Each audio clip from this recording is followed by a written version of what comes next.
excited to host Erin Kelly, creative director at Argentum and founder of Story Unlock. I want to know both of their stories, how you are doing in these roles and your journey till date. But first of all, thanks a lot for being on the show.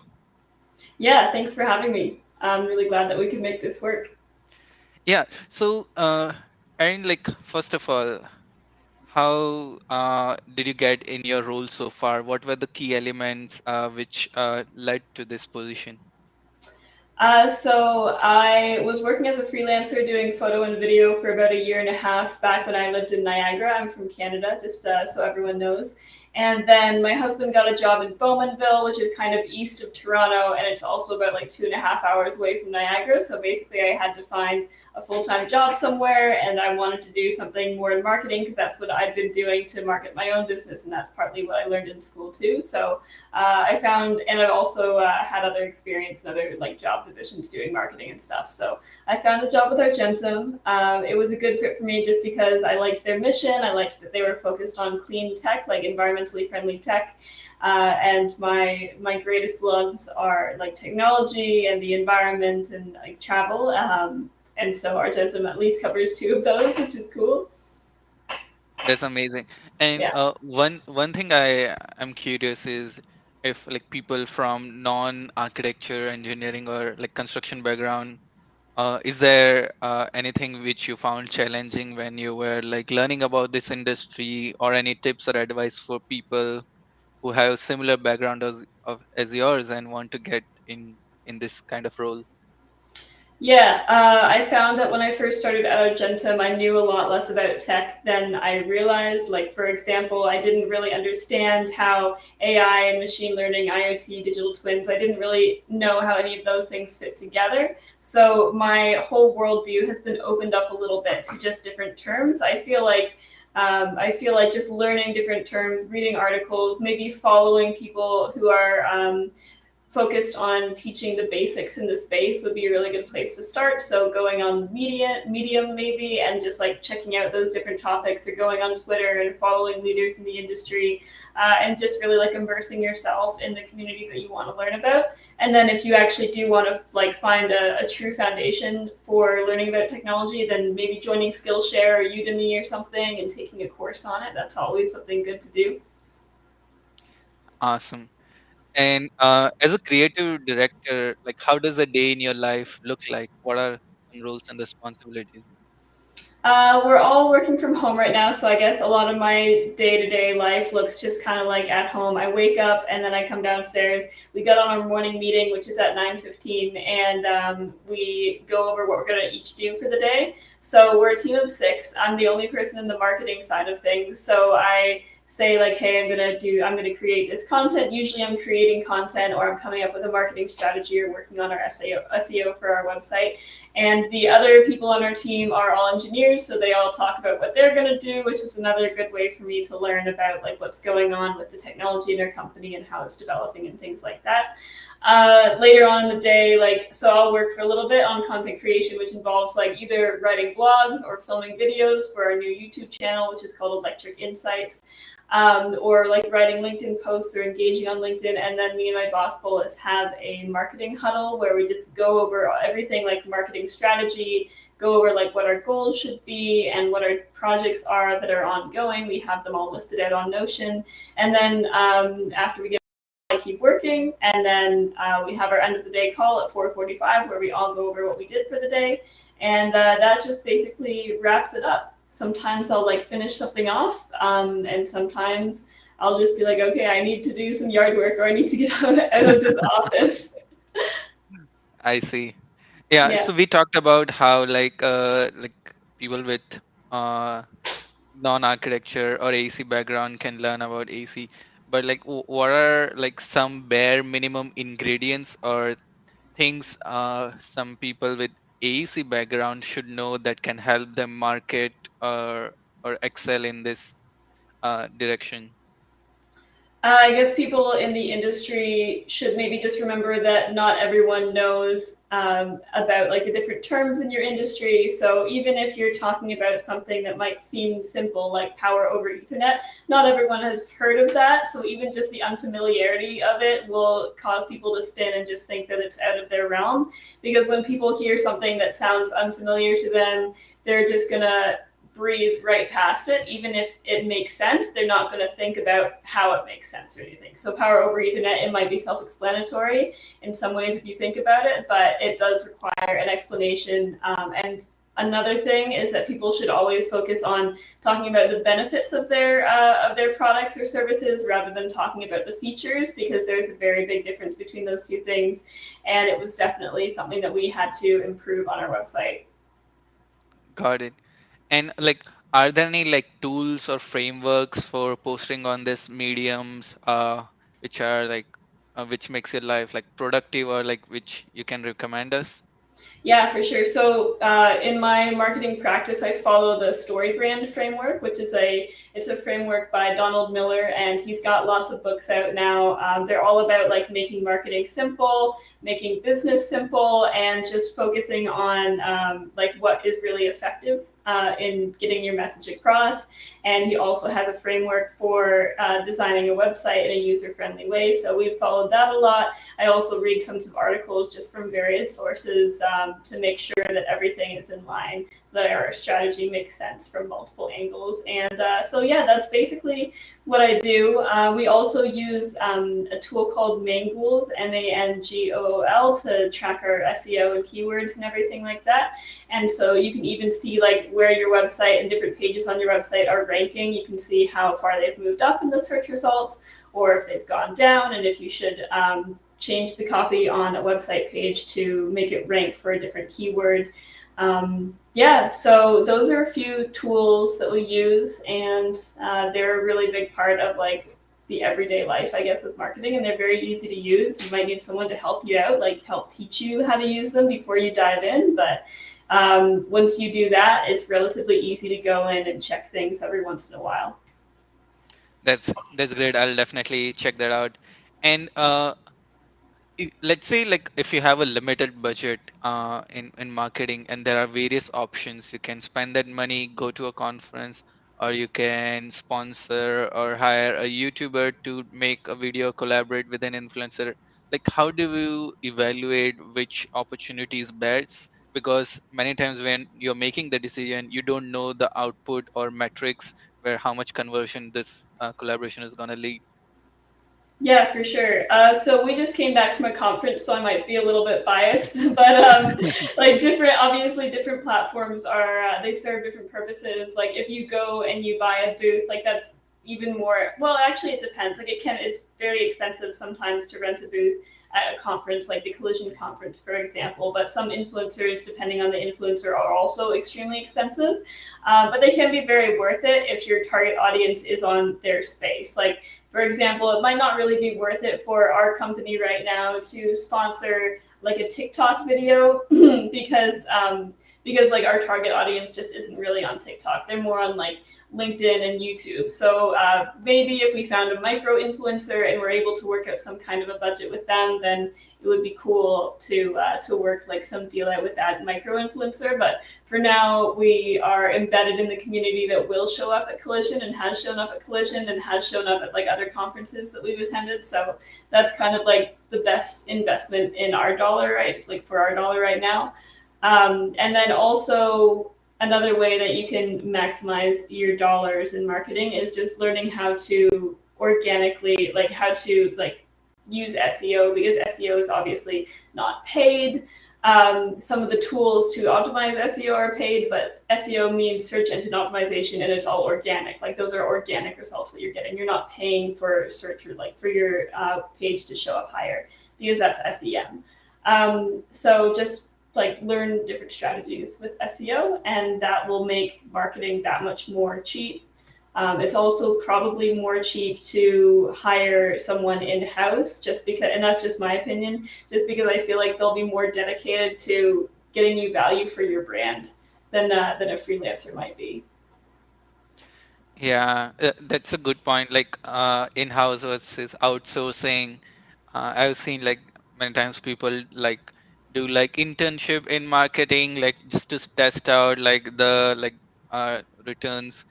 And one aspect is like one is like getting out your message in the world. But for content generation, like either you can make your content yourself, or you can talk with the technical people or the business people in the company and get content from them. So how do you motivate them, or what are some strategies like which works better? Sorry, for getting content from the other people on my team, or is that what you mean? Oh, okay, Yeah. cool. So they're not really interested in the marketing side of things, to be honest with you. They're all very focused on like product development, which is very important, obviously, for our company and for most companies. We want to make sure we have a good product, and they're doing a great job.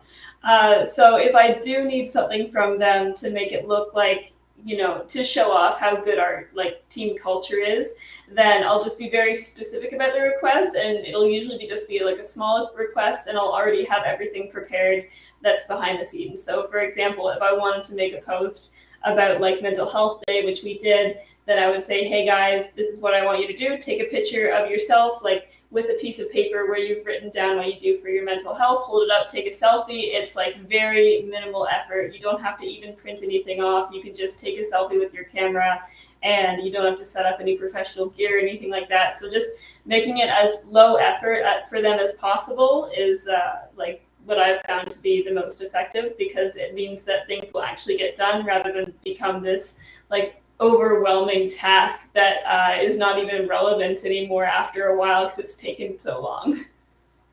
I see. Yeah, that Yeah. that like the frictionless information workflow like motivates a lot of people. Can you tell us about like what Argentum is and what's the vision moving forward?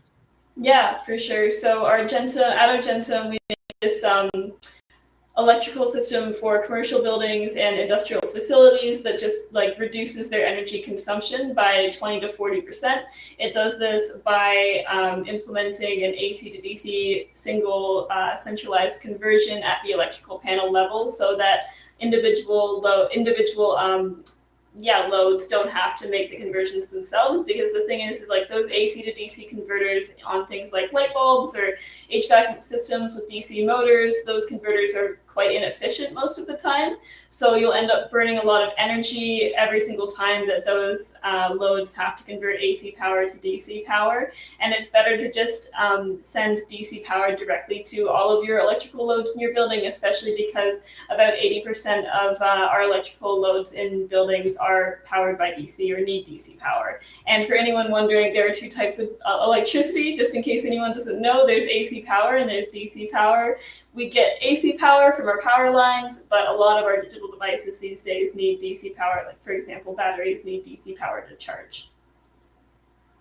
Yeah, so that's Awesome. the premise. Yeah. That's great. And when this Argentum started, and like how are you like in terms of customer adoption and growth? We started in 2015. I just started with them in September 2021, though, so I've been with them for a little bit less than a year. Yeah, and we're a startup tech company, so we're in the phases of fundraising right now. And we're planning on growing our team in finding more people for product development, finding more people for sales, and that kind of thing. Eventually, probably in the next few months or so. But yeah, everything is always like moving, growing. We just need more team members soon, and we just need to keep growing basically. Another thing that we're doing is we're increasing the amount of voltage that our system is able to transmit, so that we don't have to like use as many cables and that kind of thing. I also forgot to mention that our system has another layer to it, and that's the layer of intelligence. So we also have like digital twins that we create for commercial buildings, and people can have sensors installed, like some of our sensors installed, and then control their building systems with this digital twin. So that's kind of cool too. Yeah, that's a great segue to the Yeah. next topic of like, uh, if you can elaborate, like, what are the sensors you're managing, and like bridging like sensor, digital twin, an AI with this intelligence? Yeah, sure. Maybe we can just go over to the picture Yeah, now. All right, yeah. cool. All right. So in our system, I'll just say again, like I'll just break down how it works.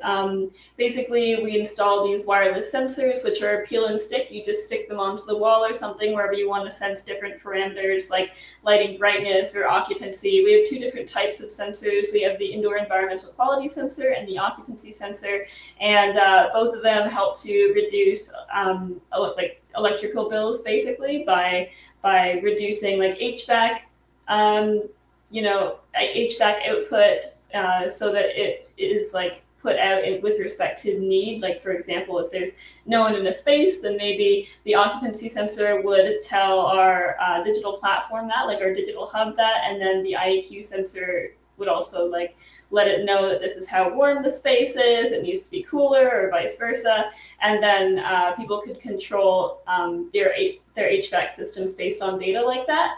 So using that example, let's talk about this little chart here. So we have our physical object.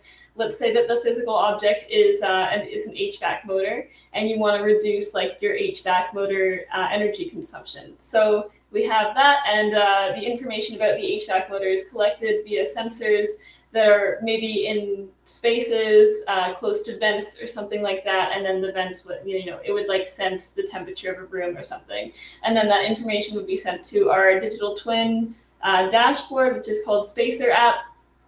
And a digital twin is just a digital representation of a physical object. So you might see like the physical representation of a room, and then you would say, okay, I want this room to be like 71 degrees Fahrenheit rather than whatever it was, like 68 degrees Fahrenheit or something like that. And you would control it, and then that would change the HVAC motors, it just like the same way that a thermometer would work in your home. It would just change the HVAC motor's output, and then the sensor would let the dashboard know and the HVAC system know like when the room had reached the ideal temperature. And then when we talk about artificial intelligence or AI, you can think of that as just like, yes, data is being collected by sensors, but it needs to be analyzed, and insights need to be taken from that data. So that's what the AI in our system does. And then the Internet of Things just brings everything together. It allows things to communicate with one another via wireless means. Like everything is just connected to the internet. So the sensors are connected to the dashboard, which are also connected to the internet, and same with other things, like for example our backnet hub. And so I hope that that explains it relatively well. The Internet of Things is kind of just like everything that's connected to the internet that we use on a day-to-day basis. Like you can and that collects data. So like for example, like fridges or keyless entry, those can all be part of the Internet of Things too. So kind of cool. I see. And are you like providing like device level control from all this dashboard, or it's in general like a room level control? Um, we can provide like room level control. So it could be people can like take a look at their whole digital twin of their building if they want to have like their digital twin be a representation of their entire building, or they could choose to have just a digital representation of one room. It really just depends on what they want, I guess. Got it. And like who are like the typical users or like building sectors you are saying like using your solution? It turns out to be quite a few developers, or specifically businesses that are more interested in reducing their carbon footprints. So maybe their mission is to be a little bit more environmentally friendly, but we're hoping to expand our customer base to be a little bit more generalized, since I think that a lot of people assume that our system is going to be more expensive than it is. It's actually about the same cost as like implementing an AC electrical system. So it has much more value for what you're getting. Like you reduce electrical consumption so much that the operational costs pay for the capital cost eventually. Interesting. And Yeah. so a, a develop a developer need to integrate this like early stage, or can like post construction also like if someone wants to integrate after later time in their house? it's doable as well. Oh yeah, for sure. It's for new projects or retrofits. Either one is totally fine. Yeah. Okay, okay. Yeah. I see. And apart from like AI enabled like control and detection, uh, are there any like other features which other products in the market don't offer and you're providing out of the box? Um, we program everything ourselves, and we get some materials from elsewhere, but I'm not sure if I'm allowed to mention where. But yeah, like it's an entirely unique patented system. Awesome. And does it also allow integration with like let's say Alexa, Google Home Mini, or I need an app to interact with this? You do need an app to interact with this. I don't want to say the wrong thing here because I actually haven't asked my boss if we can connect it with Alexa or Google Home. But now I'm kind of wondering if you can connect it with Alexa, Google Home, and tell Alexa to open Spacer app, which is the name of our app, and then change its parameter or something like that. I imagine that in the future that'll be possible if it's not already possible. But it's pretty easy to use this app anyway. It's at least easier than the way that like a lot of other people are controlling their HVAC systems and lighting systems, because a lot of people are still controlling those things in their buildings with a remote desktop. So they are just not doing it like with a cloud-based platform. So that's kind of like a really big benefit to our system. Got it. And Mm-hmm. are there any like particular devices which are compatible with the system, or any device can work, or like what are some constraints? The only limits to this would just be, well, I guess LED lighting, I think it's supposed to have, I think that the LED lighting is supposed to have removable drivers. So that's one constraint. And then you also really only reap the benefits of like AC to DC conversion eliminations if your if your HVAC motor has a DC is like DC powered. If your HVAC motor is powered by AC, then you wouldn't exactly save money on the conversion process because your HVAC motor wouldn't be converting from AC to DC. But HVACs with DC motors are like 50% more efficient anyway, so a lot of people are kind of like moving in that direction. Got it. Yeah. Yeah. Actually, I have like your website pulled up, so Cool. actually we can show like how the device and the platform looks like. Oh, nice. All right. So Cool. yeah. Yeah, that's our system. Um, Took us a long time to get here for this website, but yeah, it took like a lot of brainstorming, and this is kind of what we decided would be the most simple. And if you scroll down a little bit, you can see that we have the different steps there. So the first step to energy savings and to implementing our system is Spacer Grid, which involves like that AC to DC conversion, and then Spacer Sense, which has the wireless sensors that are like peel and stick installation. And then step three is Spacer BAS. Spacer BAS is kind of just, it enables us to control HVAC and lighting through the cloud because like I don't know if your listeners know what BACnet is, but basically BACnet is the protocol that HVAC and lighting systems communicate in. And so that's why a lot of people use remote desktops to control those things because a lot of hubs are not able to communicate in BACnet, but our system can. So that's why we're able to control things with the cloud. And then Spacer app is just like the app that we have that includes the digital twin of like a building or a physical space or object. Yeah, so it's apart from like the patented electrical system, like it's how like you're going towards like the whole ecosystem like service of like Yeah, IoT, data collection, automation. So it's not yeah. yeah, for sure. We're mainly focused on the whole AC to DC conversion and like distributing DC power and everything like that. But yeah, like the smart thing is kind of just another layer to it because we think that that electrical systems and buildings will all be smart like that in the future.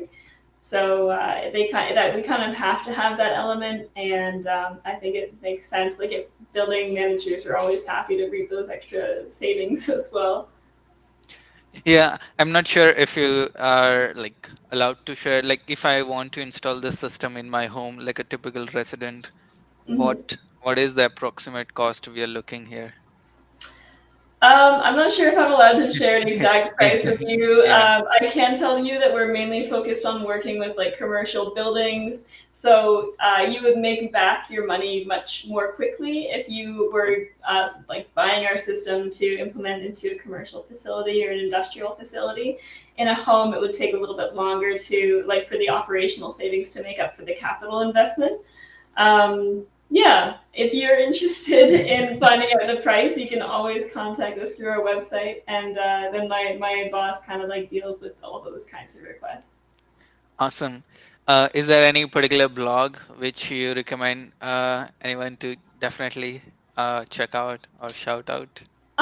Maybe 5 reasons DC electricity should replace AC electricity in buildings. I know it might sound a little bit dry, but it's actually much more exciting than you might think. Every time that I like tell someone about what I do and what our business does, they always are like kind of surprised by the whole AC to DC thing. And a lot of people don't really know what the difference between those two types of electricity are, or why our power lines don't distribute DC power already to like homes and buildings and stuff. So yeah, it's kind of interesting. There are so many layers to it, and like so many ways that different building managers can benefit from like distributing DC power in their buildings, from getting certified with LEED to just like the operational savings to that it's like more compatible with smart devices like LED lighting because those require DC power. So it's just like a lot of really interesting things that people don't really know about. So I think that that provides the most value. Like when someone doesn't know about something and they're really learning something new rather than just getting another perspective about something that they've heard talked about a million times, you know? Mhm. I see. And there are like case studies and savings estimators. So, Yeah, yeah. I mean, they're all good. If you click on one of them, we have a little chart at the top that just kind of like summarizes the results at a glance. So that is always, I'm glad that we included that. Yeah, people can just kind of like right there see the benefits that we've provided some of our clients. awesome. And next topic I would like to discuss is your thoughts on smart lightings and uh like are there any particular like lighting products you're referring when you're working with this, or it's the operation of this lights? As long as they're LED lighting with removable drivers, then our system is totally compatible with them. I think that most lighting fixtures, like LED lighting fixtures, have removable drivers anyway, and it's still like a simple installation process. Let's see. If I were to so yeah, they can work with like any LED lighting. It doesn't need to be any specific type of lighting. Like for example, we're not a power over Ethernet system, and power over Ethernet it requires that like the lighting and power over Ethernet systems need to be PoE enabled, so power over Ethernet enabled. But ours is not like that. So yeah, like that's one constraint that we don't have to adhere to, which is cool. Also, if I could talk about color temperature for a second, like our indoor environmental quality sensors, they can also sense like the lighting color temperature of a space. So we would be able to like control the color temperature as well in a space, which is great because it means that you can like match your lighting to your circadian rhythm, which is something just interesting to know about. I think that a lot of people know about that by now. It's been talked about a lot where like the blue light coming off our screens messes with our sleep and everything. But yeah, like we have this technology now that's so cool that it can match like color temperatures in a room to our circadian rhythms automatically, which is cool. Yeah, yeah. And like, can one do like scheduling of routines with the slides in from the app? Yeah, I think that they can for sure. Great. Yeah, I Yeah, think like that's like this kind of automation systems is like really help in like having that lifestyle sustainable aspect. And yeah, like we have been like our industry and in general we have been talking about IoT for a while, but like in mass building scale, like there is very less adoption like from ground up. So, do you know reason why we don't see it quite often, or how we can change this? Sorry, can you ask the question again? What was that? Like, why don't we see like smart buildings where like on a larger scale adoption, there are like very few percentages of building which are like smart. I think a lot of people don't really realize how to implement them and what options there are on the market. This is actually good that you brought this up because I wanted to give an example of how one might set up like their building to become a smart building. So making something a smart building really just means collecting data about it, being able to divulge insights from it, and then being able to control your building and like automate and optimize your different building systems. That alone like makes the building intelligent. So if we wanted to make like the lighting system in a building intelligent, you would connect sensors to the lighting system. So that would just like be like peel and stick wireless sensors in a room. Then those sensors might collect data about the lighting system, such as brightness and color temperature. And then you would get a digital twin, ideally, constructed based off of the sensor data that's being collected. And AI technology would take sensor data and do like practical insights and stuff. Um, then the Internet of Things would take on and communicate that data back to like the systems, like the lighting systems, or to the dashboard, or to the sensors, all of these things. It would just connect everything with the internet. So yeah, that's kind of how you make it work. Those are the I guess 5 components or things that you need in a smart lighting system. And then if you wanted to make that like a smart HVAC system, you could do that as well, kind of like following the same step-by-step routine. It really just like you can get very creative with making things smart. It really just comes down to like your creativity, because if you can think of ways to automate or optimize things, then go for it. Like for example, you could connect your lighting to your schedule in an office building. Say that you wanted to make sure that the lights turned on like 2 minutes before a meeting started in a certain room, then you could sync up, those rooms with your calendar or something. Got it. So we talked about smart lights, smart HVAC. Uh, what about like smart plumbing? Are you guys dealing with it, or? I haven't ever considered that. Maybe they have. Maybe they've considered smart plumbing. I don't really know what we would do, but I'm sure there's lots of ways. Like, can you give me an example of what you might do with smart plumbing? Yeah, like for example, water savings if like someone leaves a tap Oh yeah. on, like yeah, if there's a sensor or automatically closes. Oh yeah, for sure. I mean, we do have like taps and stuff like that in our public bathrooms that like you put your hands in like underneath, and then there's a sensor there that senses like motion, and then we were able to wash our hands, and then we take them away, and I think that that saved a lot of water because it means that people who use the bathrooms don't have to turn the water off, and you can never really trust humans to turn water off. They just kind of like go in, take what they need, and then leave without considering what they need to do to save water a lot of the time.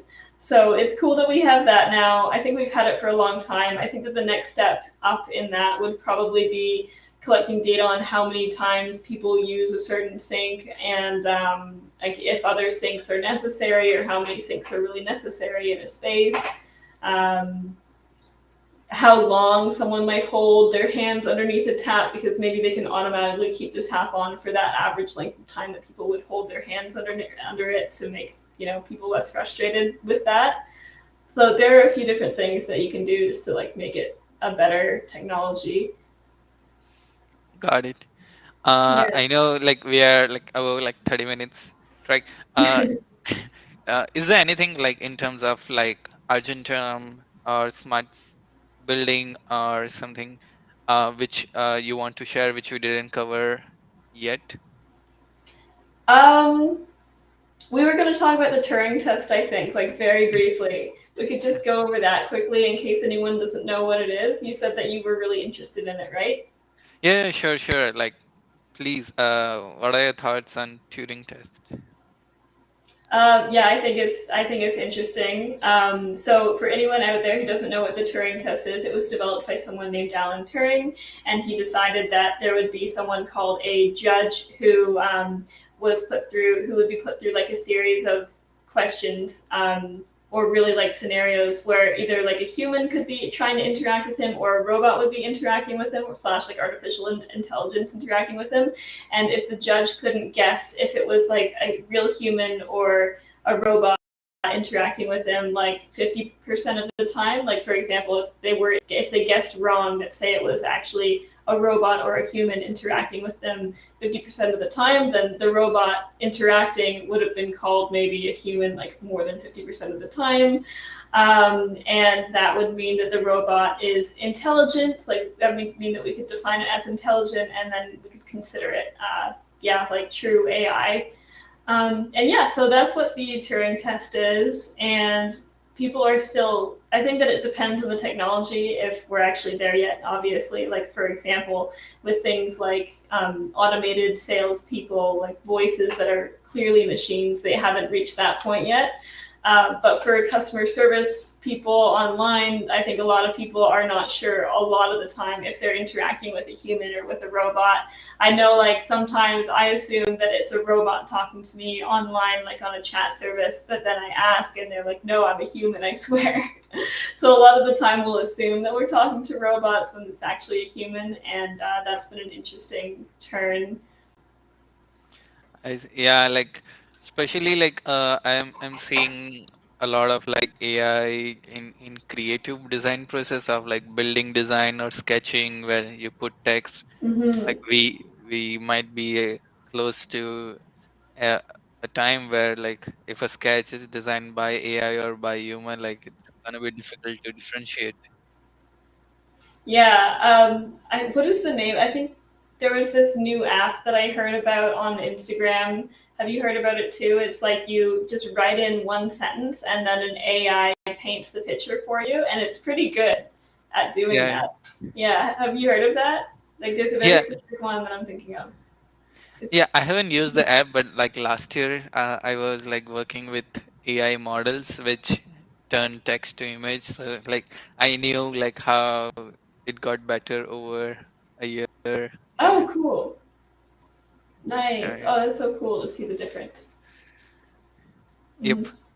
Cool. I have one question Yes. before we move to rapid fire. Like, can you tell us about your story of your personal like story unlocked, or yeah, like how you started and what's your vision?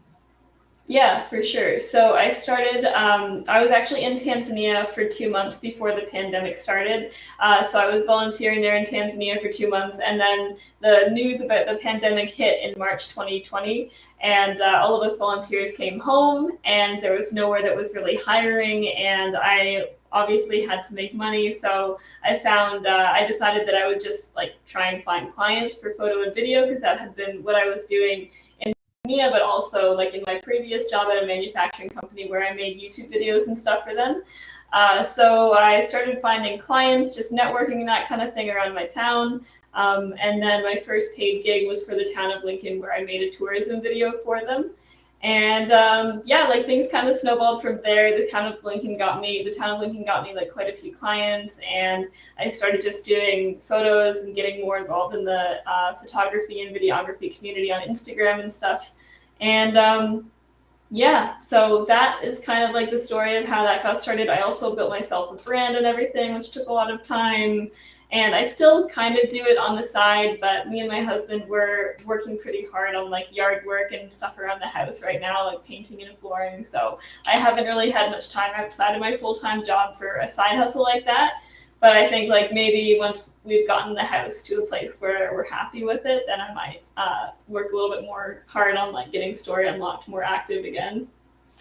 It's amazing. Yeah, good luck in the house work you're doing. Thanks. Yeah. So, uh, what's your dream project look like in Story and Luck? What do you wanna film? Probably making documentaries. I've always wanted to do some kind of like I've always wanted to like consider myself a documentary filmmaker. Like, for example, when I went to Tanzania, I made a couple different mini documentaries, basically just to get experience doing it. I made one for a nonprofit called Lyra, Lyra, and it was just kind of about like their hostels project to provide girls with places to stay on their campus, so to speak. Like there, it's an elementary school, but they had a campus with hostels because it's very dangerous for girls to walk to school in Tanzania. So I made a video about that, and I also made a video for a program that was run by a friend of mine in Tanzania. She ran a program to like boost the confidence of young women in Tanzania too. So I did a little video for her too. It was cool to see her project in action. That's amazing. Yeah. Yeah.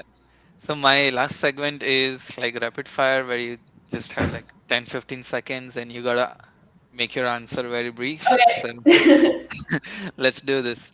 Which All right. city is in your travel bucket list? Oh, which cities are on my travel bucket list? Paris. I haven't even been. I know it's simple, but I need to go to Paris. See, is there any book or video which made a big impact in your life? Forgiveness by Mark.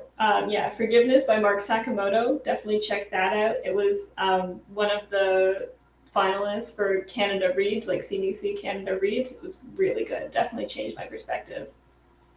I see. Yeah. Your role model? So the first name that came to me was Elon Musk, but I don't know if he's actually my role model. I just really respect what he's done and where he's come from. I see. Your Yeah. hobbies? Working out and doing photo and doing yard work right now. And reading, I guess. Yeah, I do a lot of reading. Yeah. Anything you wish you would have done differently? Maybe in university, I always give the advice that like other university students should try and find clients if they're working towards a career where they can find clients because it's a great way to make a lot of money and learn about running a business and everything. So find clients in university, you know, with them, and yeah, better way to make money than working on the university campus. I see. Uh, Yeah. is there any recipe of getting clients or making anything viral? Just find out like a foundation, figure out a foundation for what your target audience is, what your brand is, and figure out where your target audience hangs out, and meet them where they are. So if they're like community members, meet them at the Rotary Club or at networking events and that kind of thing. Get involved in their community. Awesome. Thanks a lot, Erin. It was Yeah, an amazing interview. I had a great time awesome. chatting with you. Yeah, me too. Yeah, thanks so much for the interview. It's been great talking to you too. Yeah. Have a nice rest of your day.